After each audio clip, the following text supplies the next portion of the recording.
Chinese and Filipino vessels collide, fifth confrontation in a month. The South China Sea has once again become a maritime battleground as China and the Philippines clash in their fifth confrontation in just 1 month.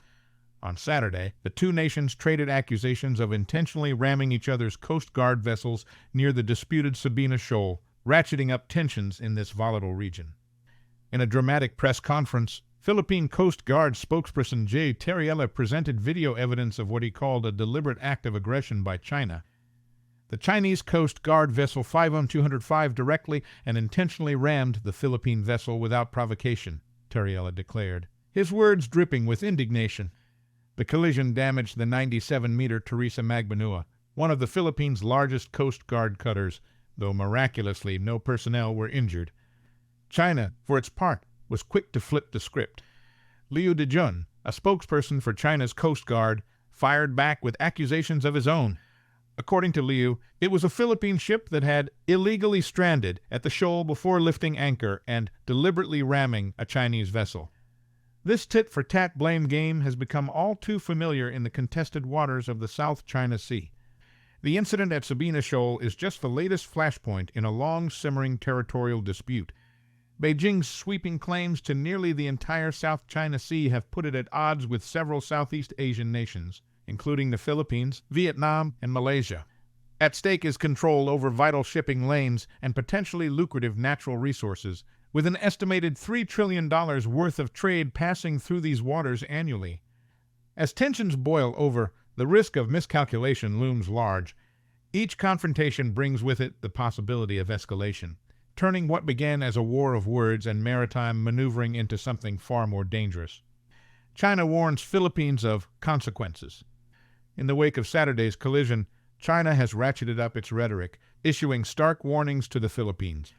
Liu Dejun, the voice of China's Coast Guard, didn't mince words as he called on Manila to immediately withdraw from the contested shoal or bear the consequences of its actions. The Chinese Coast Guard will take the measures required to resolutely thwart all acts of provocation, nuisance, and infringement, Liu thundered, framing China's actions as a defense of its territorial sovereignty and maritime rights and interests. This muscular language serves as a clear signal that Beijing has no intention of backing down in this high-stakes maritime standoff. The warnings from China have taken on an increasingly ominous tone in recent days. On Thursday, Beijing told the Philippines to immediately withdraw its Coast Guard ship from Sabina Shoal, cautioning that there is a limit to our patience. This came after Manila confirmed it had used a helicopter to airdrop supplies to its crew aboard the BRG Teresa Magbanua, circumventing Chinese efforts to block resupply missions by sea. China's Defense Ministry spokesman Wu Kai upped the ante further, accusing the Philippines of opening up Pandora's box in the disputed waters. The Philippine side should withdraw its ship and personnel as soon as possible, Wu demanded, promising that China would continue to take resolute and strong measures to safeguard our territorial integrity and maritime rights and interests. Despite these threats, the Philippines remains defiant. Territorial, the Philippine Coast Guard spokesperson, declared that Manila would not withdraw its ship, despite the harassment, the bullying activities, and escalatory action of the Chinese Coast Guard. This steadfast refusal to back down sets the stage for continued confrontations in the days and weeks to come. Beijing accused Manila, of interference in research. As the maritime chess game in the South China Sea intensifies, China has sought to cast the Philippines' actions as part of a broader conspiracy orchestrated by the United States. This narrative, which has become a familiar refrain from Beijing, attempts to delegitimize Philippine claims by portraying Manila as a mere pawn in Washington's geopolitical machinations. The Global Times, a mouthpiece for Chinese nationalist sentiment, summed up this perspective in a recent editorial. By escalating the tensions, the Philippines likely wants to draw support from the U.S., or the entire farce was staged by the U.S. in the first place. This framing reveals a key feature of China's foreign policy, its refusal to acknowledge that smaller states like the Philippines have their own agency in disputes with Beijing. This worldview was perhaps most infamously articulated by Chinese Foreign Minister Yang Jiechi at the 2010 ASEAN Regional Forum, where he bluntly told his counterparts, "China is a big country and other countries are small countries, and that's just a fact." It's this same sentiment that drives Beijing to dismiss Philippine diplomatic objections as mere pawns in U.S. plot, rather than addressing the substance of their complaints.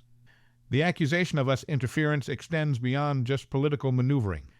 China has also claimed that American research activities in the region are a form of interference, part of a broader effort to contain China's rise.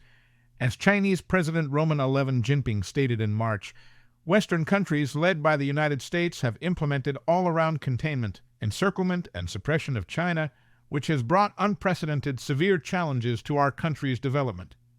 However, this narrative of us-driven interference may be backfiring on Beijing. As one official privately admitted, the Biden administration's progress in strengthening relations with countries across the region is less a story of diplomatic acumen and more one of Chinese truculence. By refusing to treat the concerns of its neighbors as legitimate, China may be inadvertently pushing them closer to Washington. As the situation in the South China Sea continues to simmer, the risk of miscalculation grows with each confrontation. With neither side showing signs of backing down, the international community watches with bated breath, hoping that cooler heads will prevail in this increasingly heated maritime dispute. Subscribe for more.